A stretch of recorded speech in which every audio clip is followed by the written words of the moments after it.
ഇങ്ങനെ രാജ്യമെങ്ങും അസംതൃപ്തി നടമാടവെയാണ് പ്രക്ഷോഭങ്ങളുടെ മുൻനിരയിലേക്ക് സ്വാതന്ത്ര്യ സമര സേനാനിയും നിസ്വാർത്ഥനായ പൊതുപ്രവർത്തകനുമായ ജയപ്രകാശ് നാരായണൻ കടന്നുവരുന്നത്. ഗുജറാത്തിൽ ആരംഭിച്ച വിദ്യാർത്ഥി പ്രക്ഷോഭങ്ങളെ അവിടുത്തെ കോൺഗ്രസ് സർക്കാർ അടിച്ചമർത്തിയപ്പോൾ 50ഓളം പേരാണ് വെടിയേറ്റ് മരിച്ചത്. ബീഹാറിലും സ്ഥിതി വ്യത്യസ്തമായിരുന്നില്ല. അഴിമതി വിരുദ്ധ പ്രക്ഷോഭങ്ങളുടെ സാരഥ്യമേറ്റെടുത്ത ജയപ്രകാശ് നാരായണൻ 1974 ഏപ്രിൽ 14 ജനാധിപത്യത്തിന് വേണ്ടിയുള്ള പൗരസമിതി രൂപീകരിച്ചു.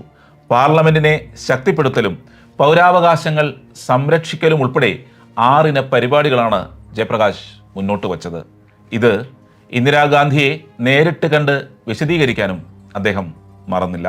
അങ്ങനെ ജയപ്രകാശ് നാരായണന്റെ നേതൃത്വത്തിൽ അഴിമതി സർക്കാരിനെതിരെയുള്ള പ്രക്ഷോഭം ശക്തമായി. സമ്പൂർണ്ണ വിപ്ലവമാണ് ലക്ഷ്യമിടേണ്ടതെന്ന് വാജ്പേയി പ്രഖ്യാപിച്ചു. രംഗം പന്തിയല്ലെന്ന് ഇന്ദിരാഗാന്ധിക്കും മനസ്സിലായി.